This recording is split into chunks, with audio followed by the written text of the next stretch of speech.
wasn't so long ago in the history of man's voyage toward a better world that ships were carrying eager passengers toward the shores of a new nation that was just in the building. Our forefathers were constructing the foundation of this nation by interlocking inseparably the blocks of our political and economic freedoms.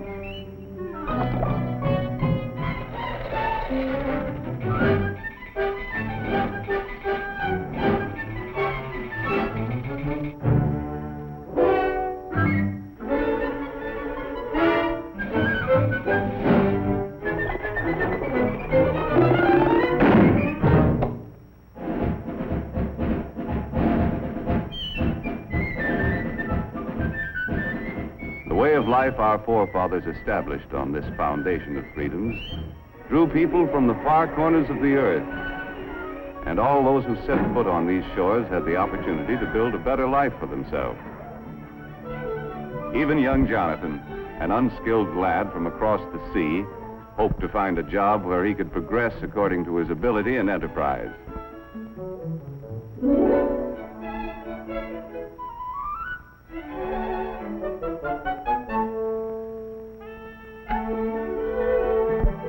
As the years passed, Jonathan's earnings increased. But he still felt that for a man of his skill, it was about time for another raise. Mr. Blessgravy, am I not the best crown rounder and brim trimmer in ye business? Then verily, methinks I am worth more moolah. That you are, Jonathan. I'm sorry, lad.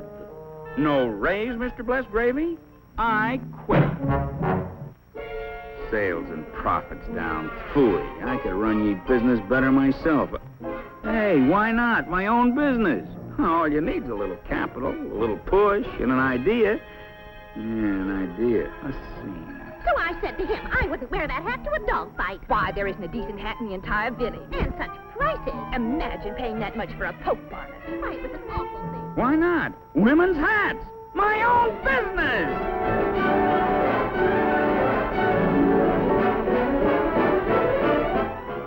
Fortunately, Jonathan was thrifty enough to keep a little nest egg for such an emergency. Well, the cost of the building took care of the nest egg. And there was nothing left to pay for the necessary tools and equipment. But happily, Jonathan had a good reputation. And as his idea promised a profit, his friends and neighbors were willing to invest some of their savings in his new business.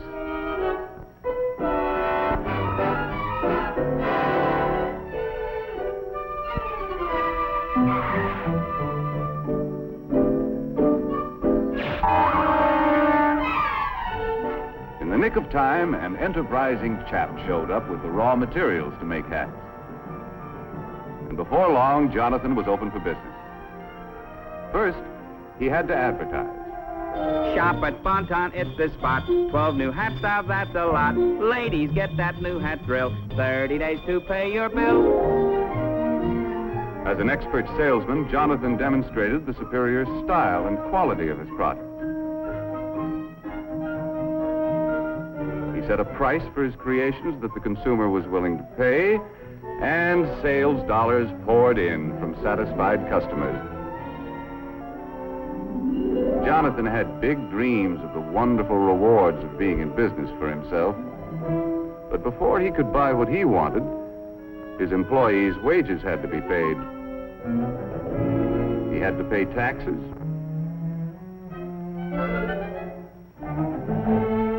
And his friends who helped finance the business had to be paid a return on their investment.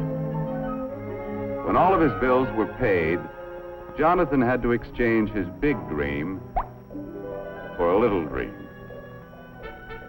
Mesdames, mademoiselles, it is the privilege of Alphonse, hat stylist to all the grand heads of Europe, to bring you hats with style so chic, a quality magnifique, and a price, ooh la la, so low. Come one, come all to the grand opening.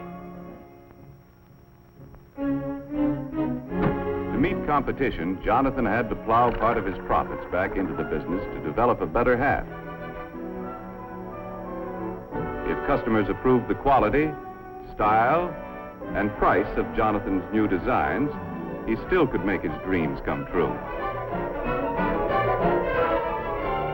With the passing years, this strong foundation of freedoms protected the dignity of the individual and his family, gave everyone the right to worship as he pleased, and promised anyone with ability and enterprise the opportunity to participate in the building of the American way of life as we know it today. A way of life that depends upon millions of thrifty Americans who send a portion of their savings to work in our business system each year. People from all walks of life, workers, farmers, housewives, all of us send our dollars to work in our business system in the hope of earning dividends or interest on our investments.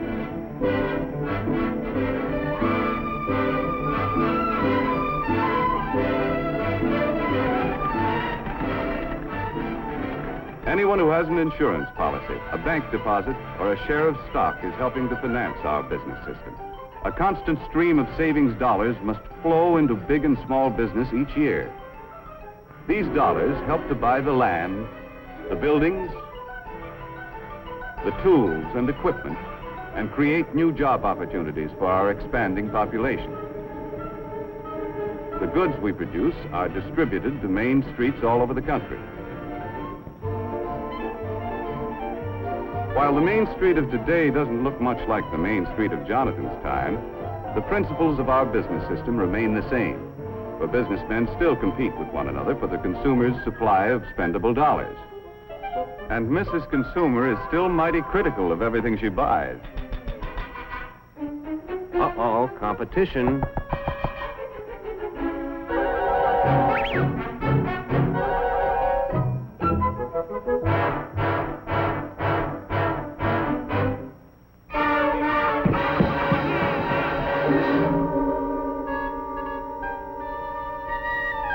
The management of every business has a continuing problem to improve their product to stay ahead of competition, or else.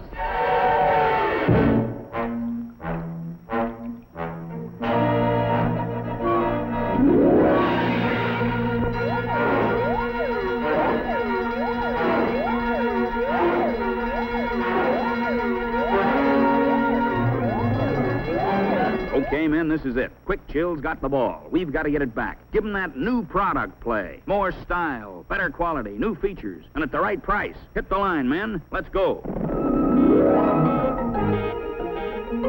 Micrometer, wrench, file, caliper, slide rule. In addition to creating a better product, management develops new tools and more efficient methods to help workers turn out more boxes to sell at a price Mrs. Consumer will pay.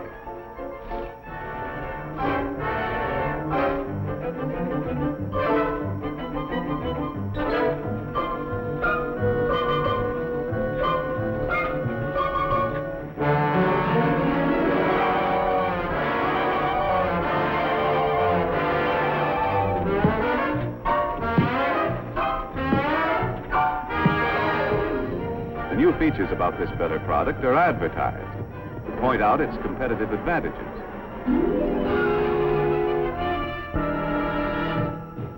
The Auto Magic Perma-Freeze, with plenty of room for groceries galore. The Auto Magic Perma-Freeze, with the super-duper store-o-matic door. Just press the button for your ice, a feature that is new, and extra space all over the place for other items too. In the Auto Magic Perma-Freeze, so see your dealer right away. Get a Perma-Freeze today. Ah, yes, dear lady. Perma-Freeze is your kind of refrigerator. High quality at a low price. Sales dollars from satisfied customers once again flow back to Perma-Freeze. A successful business must have enough sales dollars coming in to enable management to pay the expenses of doing business, such as salaries and wages, materials and supplies, research and product development, plant maintenance and repair. In addition to all of these bills, management has to pay taxes to local, state, and federal governments. Any money that's left over is known as profit. Wise management plows part of it back into the business. The remainder of the profit is paid out as dividends.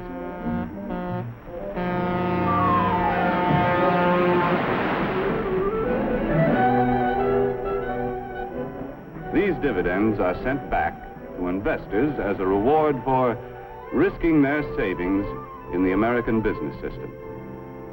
Although occasionally some of us pick a lemon and have to take a loss. The constant investment of our savings through good times and bad has enabled our competitive business system to continue to increase the production of more and better goods to meet the demands of our rising population for a better standard of living. For example, it was only a little more than half a century ago that the average worker had only inefficient tools to help him turn out a product. Low production meant low wages. In 1900, many men had to work 10 hours a day, 6 days a week, to earn enough money to provide their families with the bare essentials. Hand labor was the rule in the home as well as the factory. In many families, the youngsters had to work to add their earnings to the family budget and forego the opportunity to get an education. And with most families in those days, the standard of living left much to be desired. A half-century later, we had invested enough in our business system to provide the average worker with efficient and expensive buildings and machinery to enable him to produce enough in a 40-hour week to earn twice as much as the 1900 worker earned in a 60-hour week. This shorter work week gives us all more leisure time to enjoy a standard of living beyond the wildest dreams of anyone who lived a half-century ago. The more we earn, the more our families have to spend for the things they need and want. Young people today have leisure time for fun and enjoy educational opportunities denied their fathers and grandfathers.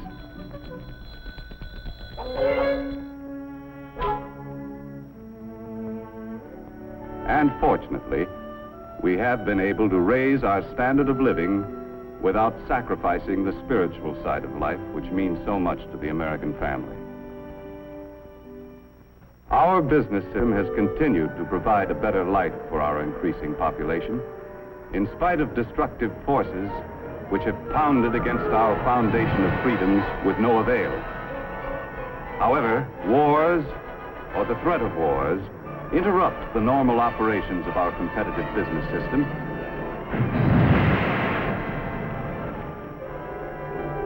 and may result in government controls which crack essential blocks in our foundation of freedoms. In World War II, wages were controlled. Many workers were frozen to their jobs. Farm prices were controlled. And profits of business were limited. Raw materials were allocated between essential and non-essential business. On Main Street, USA, many of us found less to buy because a good portion of our productive capacity went to the war effort. Prices were fixed, and the available supply of goods was rationed. In war emergencies, we allow government to restrict certain of our freedoms. But we Americans have learned to remove government controls as quickly as possible and to repair the blocks in the foundation of our freedoms to allow our business system to resume its normal operations. While we invest part of our savings to help finance the world's most efficient business system, at the same time we pay taxes to government to finance many kinds of services which also contribute to our way of life. For example, our taxes must provide the necessary funds to improve and expand our school system. taxes must be sufficient to pay for city streets, health, fire, and police protection, and, of course, aid to the needy.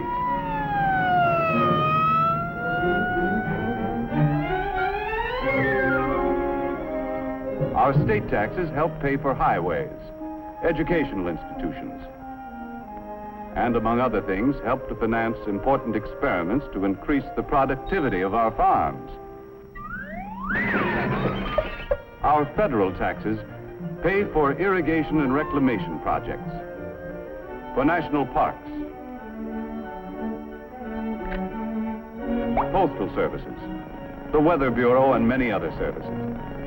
Our taxes have to pay for the enormous cost of past wars and provide the funds for a defense program which will ensure the safety of our country. In addition, all of us should be willing to pay whatever taxes are necessary to enable efficient government to improve or expand any essential service. But with our present tax load, we should avoid pressuring government for any new services that aren't absolutely necessary. Because we all know the more our government provides, the more taxes it's forced to collect.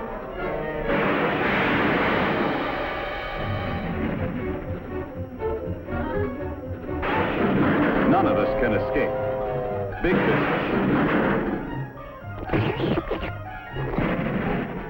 small business,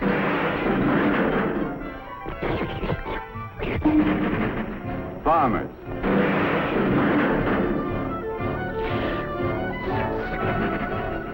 workers,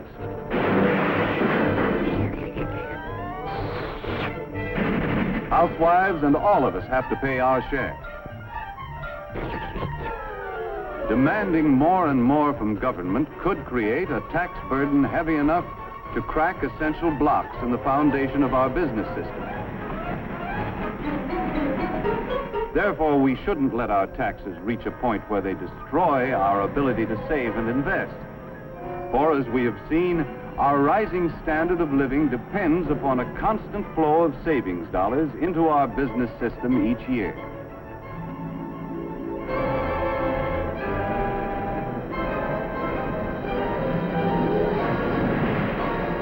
In the future of our country, waves of destructive forces will continue to batter against our foundation. When any force weakens the interlocked blocks of our political and economic freedoms, as good citizens, we must be quick to use the tools our Constitution gives us and repair any cracks that may appear. As long as we keep the foundation of our business system strong, we shall be able to maintain and improve the way of life our forefathers conceived and established. A way of life which gave everyone who came to this country the chance to progress according to his ability and enterprise. Like the youth of yesterday, the young people of today deserve the same opportunity to earn success and accomplishment. And on this foundation of freedoms, continue to build a better life for themselves and their fellow man in the world of tomorrow.